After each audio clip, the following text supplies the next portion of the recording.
This is so I can compare, and you can compare, how much the engine shakes now after a good hard run versus how much it was shaking before. You know, I don't really even know where to start in this video. Ever since I've had this car, it's had a little rattly knock kind of misfire that would shake at idle at a stoplight like you got a big cam in it.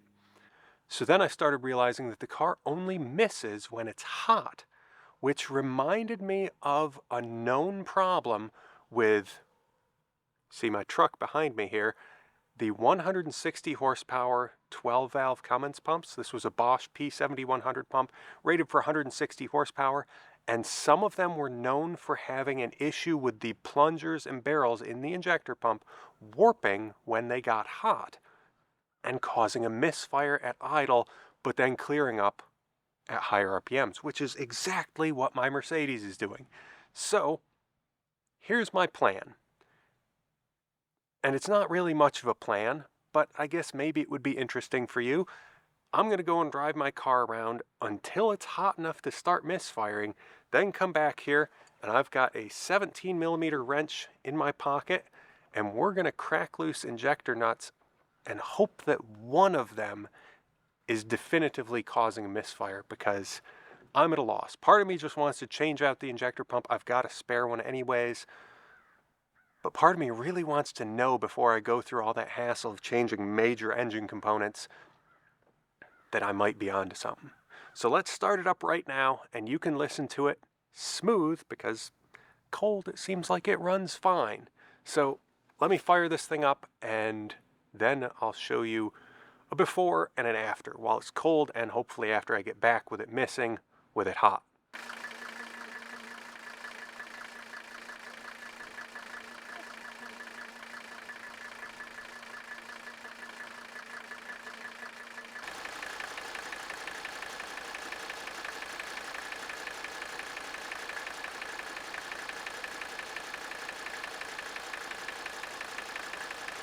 See how it has a bit of a rust? We crack number 3 loose. There's a minor change. Watch how far the fuel sprays.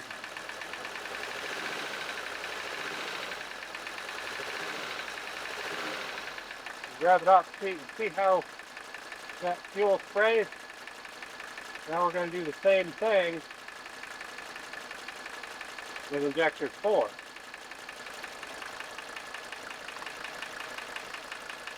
It's immediately much rougher, but I'm going to find a way for you to rev this up.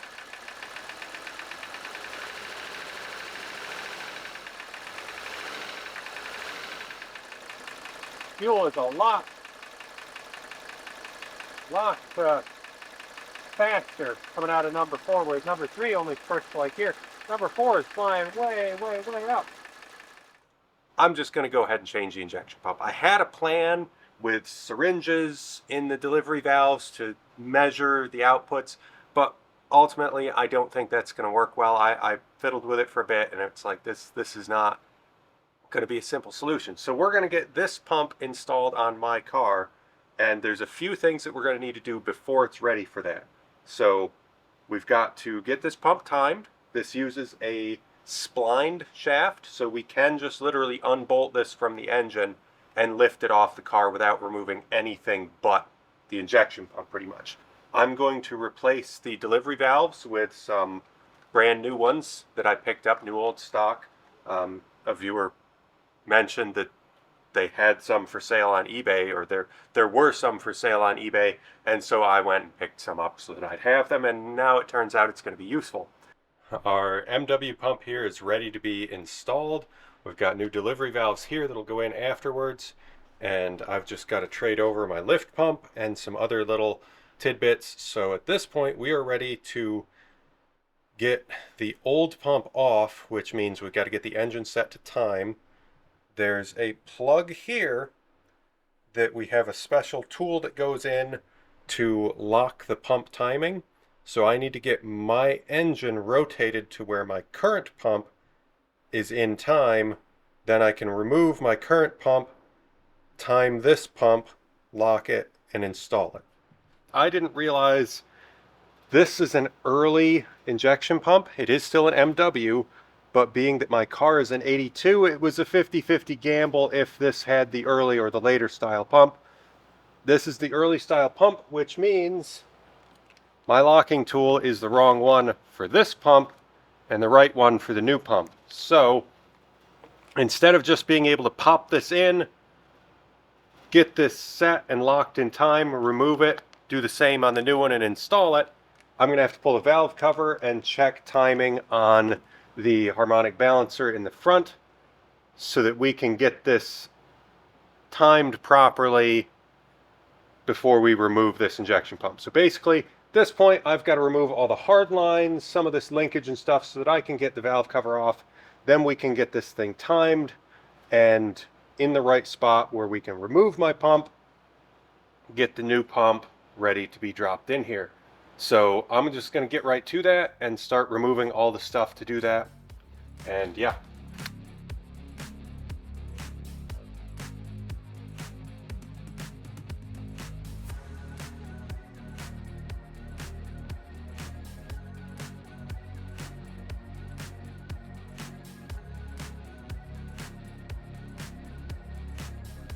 With the gearing and stuff, you could be 180 degrees off, which is why we have the valve cover off, so we can confirm this cam lobe needs to be facing as close to straight up as we can get it with this at 24 degrees. So anyways, let's look and see where we're at.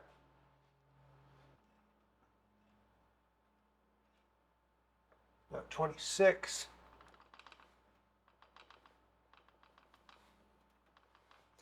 No. Too far.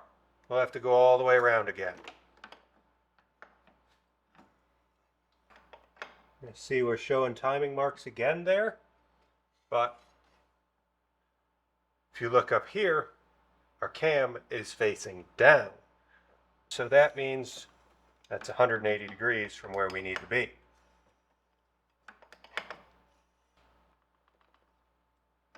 Right there. That's going to be about as close as we can get to 24, I would say. That pointer looks like it's almost on 25 or a hair after it. And our lobes are both facing vaguely upward. So this one's a little bit that way and this one's a little bit that way, but they are facing up, not down. Now, there are 3 nuts, one over here, one over here, and one on the very bottom that are 14 millimeter. We need to get those. Then on the very back of the pump, there is a 14 millimeter that holds the pump to a bracket. But because of the shape of the bracket, we need to remove the bracket, which is 2 more that go into the block. So I'm going to try and work on that bracket first, because it is kind of a miserable spot, and I'm going to move you over for it so that I've got better access. You can see that bolt in there. That is our bracket and our rear pump support. Now down, I don't know if the camera will fit or if you'll be able to see it. Try and move it around a bit so you can hopefully see. Down in there, there is the bracket where it bolts to the block. So you know what? That's not a 14, that's a 13.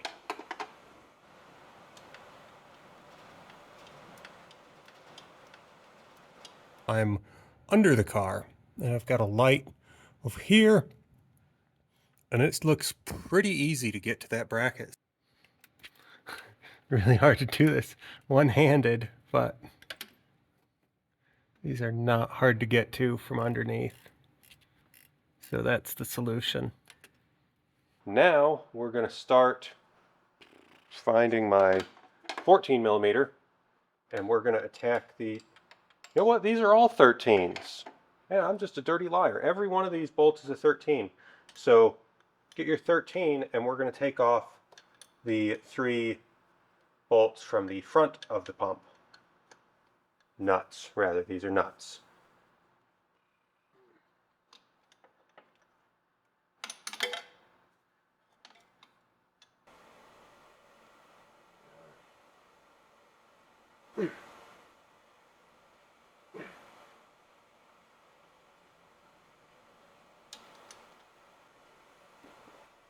There we have it.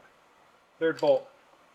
Now we've just got to get our return line, our supply line, and our oil feed line. So let's pop those three off, and then I think we should be ready to lift this out.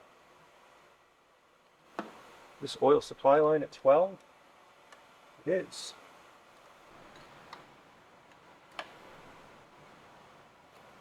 Overflow valve. This one down here. This one is a 17 feed. Filter housing. Cheap and use. It's adjustable.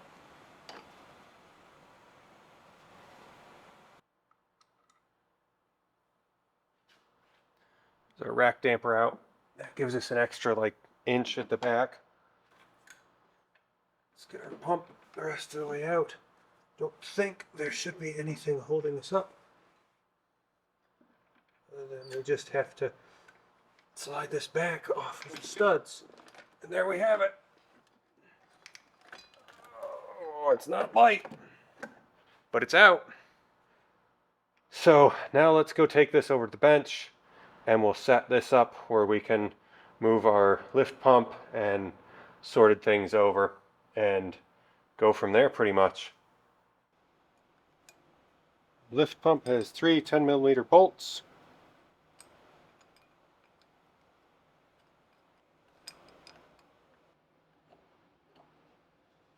Okay, there's our little lift pump removed.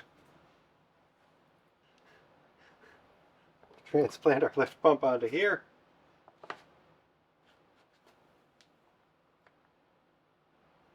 I do have my locking pin in our new pump, so it should be set to the correct timing where we took this off.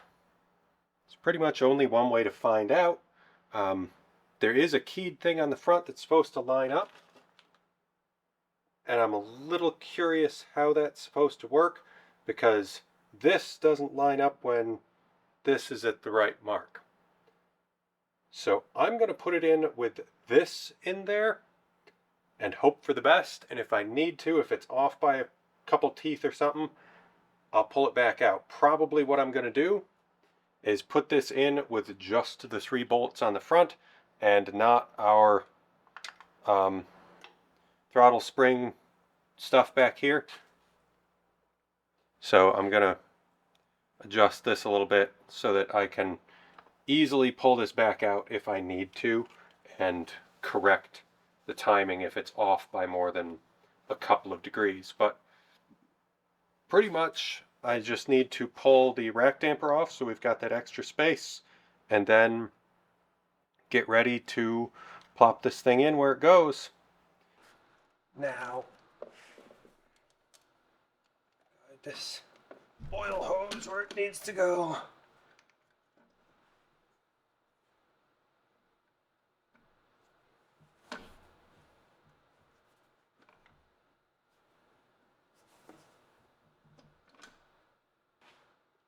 Is in place.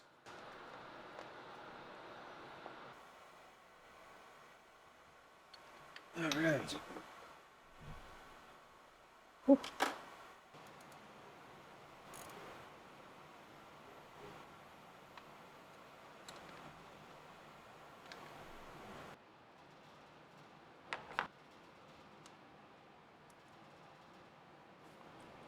Okay, I'm going to pump this just until I get a little fuel out of the return. There we go.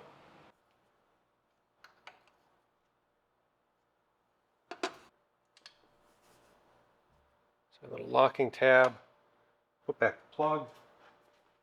Okay. I'm going to go underneath the car and see if I can get this bracket on there in any semblance of the right way. So come back after I've got something figured out with the bracket.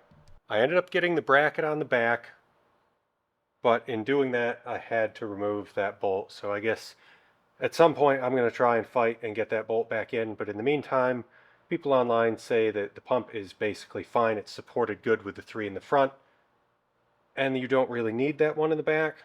So for the time being, because I want to see if this pump is any good and if this is going to solve my misfire problem, I'm going to go ahead with the rest of the assembly. So I've got the throttle return spring on, and I've got new delivery valves here. I pulled the holders out because if you need to know how to change your delivery valves, I've got a video on that. You can just go over there and watch how to do that. But I've got new crush washers and brand new delivery valves in their little boxes here. So I'm going to open these up, get these installed, torque down to spec, and I'm going to toss crush washer into each of our respective spots. Now these delivery valves, these things come wrapped in wax. So I've got to peel all this wax off so that these things are ready to go, but that's to keep them dry, clean, and uncontaminated. So let's contaminate these.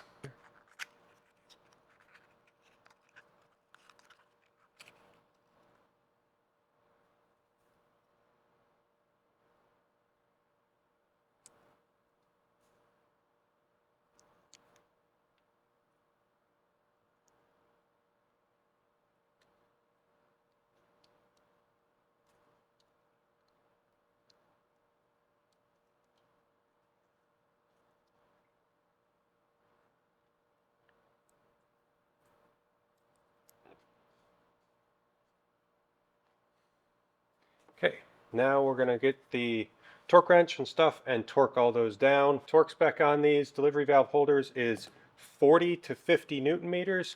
So I'm going to tighten them to 40 and hope they don't leak. Now you have to do this all in one swing. You're not supposed to stop. So we're going to go.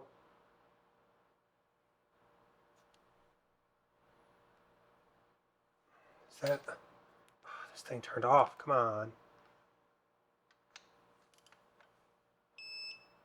That one's way over tight then.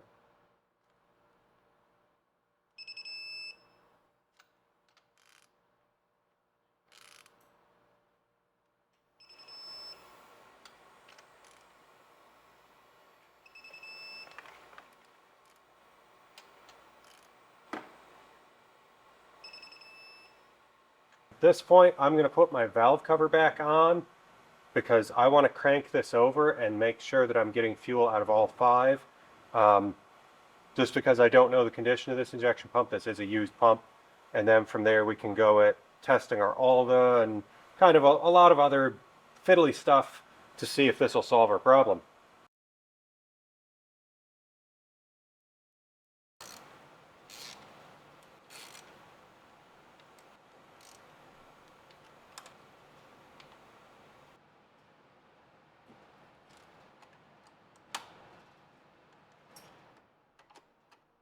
Okay, I'm going to crank the engine over. I've got everything vaguely connected, so we should have fuel come out of each of these 5 delivery valves. Basically, I'm going to check that. If it all looks okay, I'll put the hard lines on and we'll cross our fingers and hope this thing doesn't run away.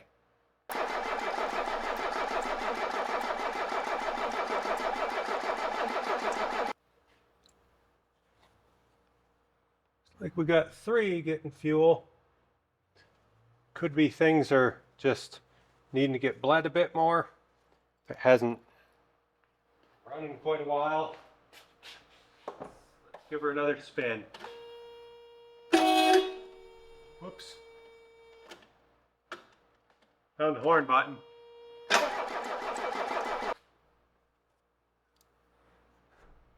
Now it looks like this may not be getting much of any fuel on number 3 at all. So that could be a problem. With that in mind though, it looks like they're getting a reasonable amount of fuel. I'm going to hook up the hard lines and give it a try.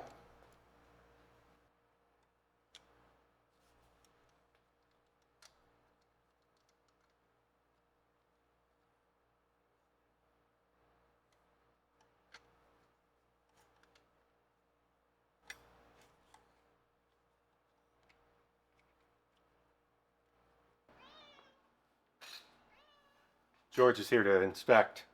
Come on then, George. I'm not going to crank it for a second. Come on up. Tell everybody what you think. What's your opinion? Everybody see George effectively? Yep.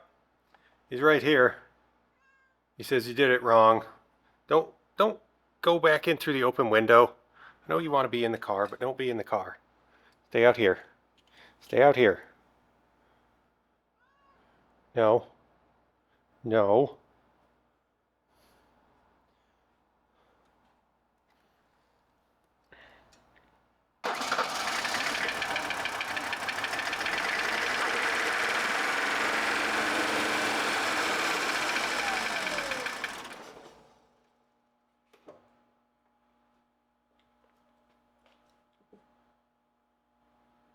So that's mildly concerning.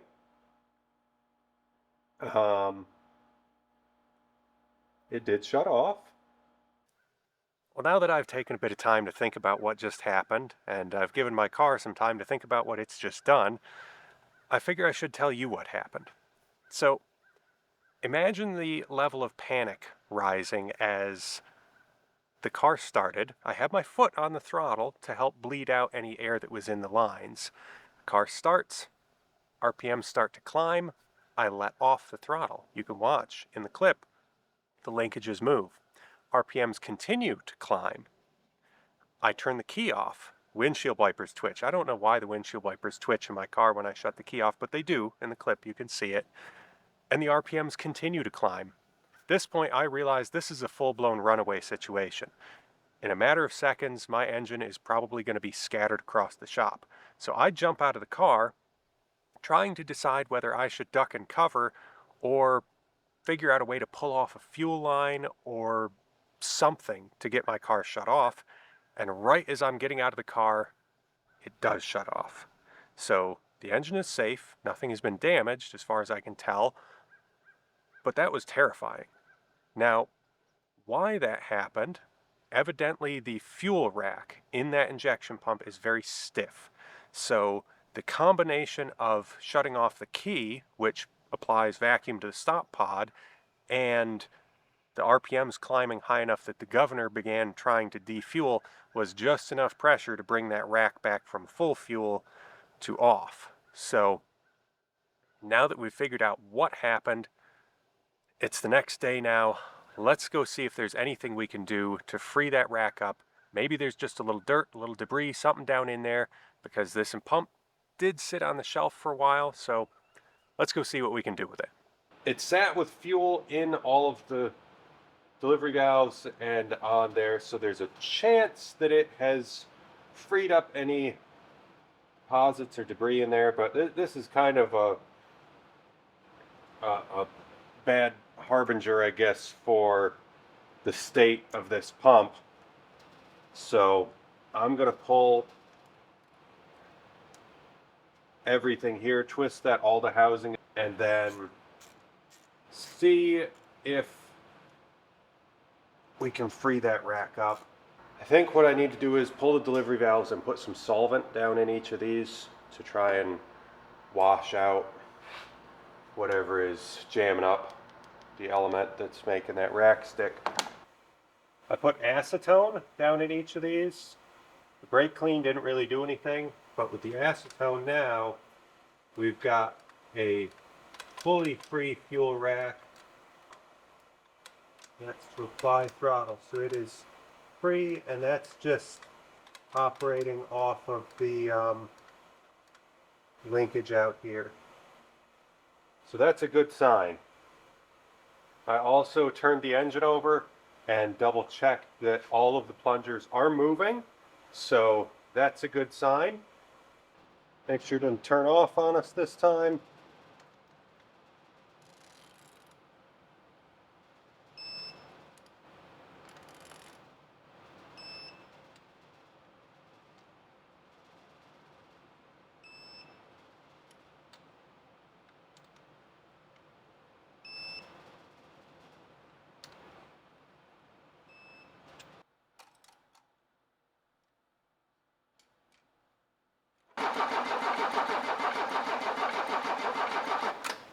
So a spurt out of one is wet.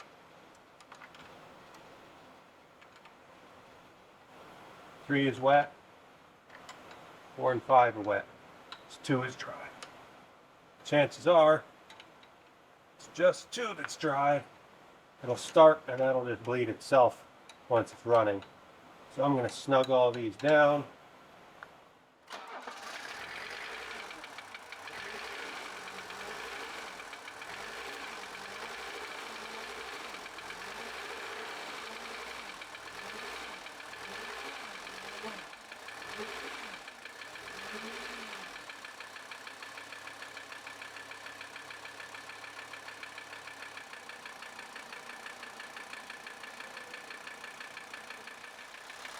Fairly smooth, not perfect, but we need to check our timing. And I've got this little thing that means I don't have to try and drip time this. Now drip timing is kind of the go-to. This should drip time to 24 degrees. With this thing, it's off by about 4 degrees because of how it measures. So this should time out to 20 if we're at 24 drip time. So let me show you how this thing works. Pretty neat. So there's this little thing. Got piezoelectric things in there. And you put this in here. I think you're supposed to put it close to the pump. The injector. I don't know. Let's look at the instructions. Clamp it as close to the pump.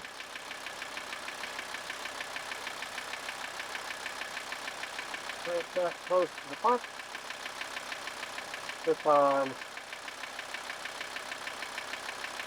the yellow one. And we clip on this black one there. And we take this and clip it to the battery.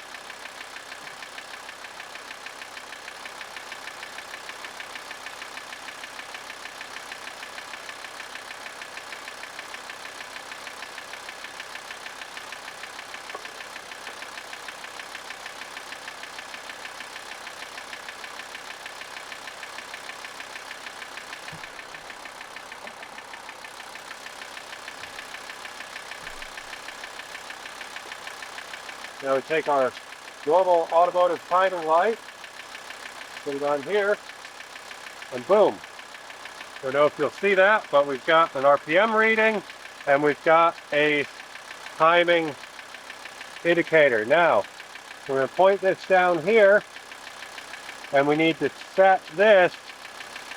Let me see, how do I set this? So I need to set this to 20 degrees is where I want it.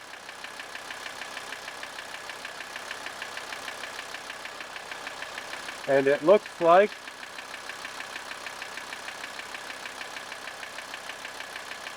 we are 20 degrees after top dead center. It looks like this was now timed at 0 degrees. Which could explain why it's not super lively.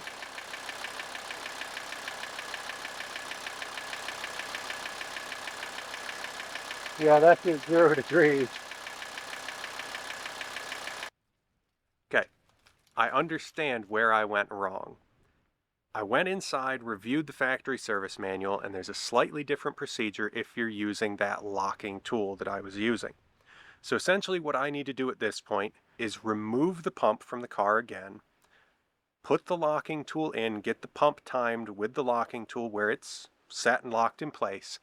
Then I need to redo the process of timing the engine.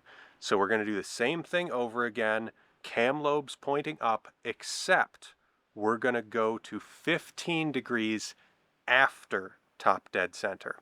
Then I'll reinstall the pump with the locking tool in and locked in place, get everything put back on, and that procedure will result in the pump being timed to our desired 24 degrees before top dead center spec. So I'm not going to put you through watching me be irritated lifting this pump on and off again. but we'll come back once the pump is back on and we're ready to check the timing again and get this thing all sorted out. Alright, where's our timing at? So if I set this to 20,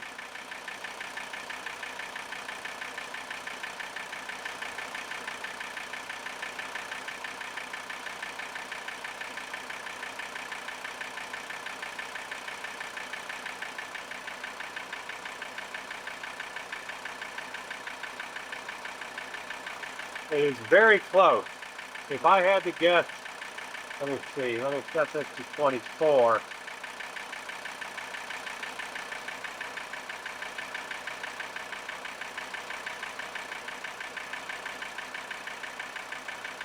So right now, this thing, the way that this piezoelectric pickup works, it's off by about 4 degrees, and my timing is also off by about 4 degrees. I'm at 16, which if you add 4 is 20, but I should be at 24, which would be 20 on here. Well, it's running again.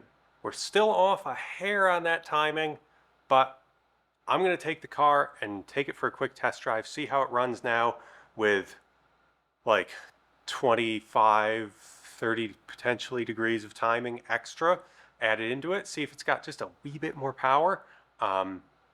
And then at that point, I can tweak the timing, get it set right on that 24 degrees that we want to see, or maybe even go to 26. I tried 28 once with the old pump, didn't make any difference. It just made the car hard to start and it made it rattle and nail really bad. So maybe that was related to the old pump not fueling correctly on cylinder 3 though. Who knows? At this point though, the new pump is in, the car runs, it's close to timed right. I'm gonna leave it there for now. Thanks for watching. Pump's changed. That's all that matters.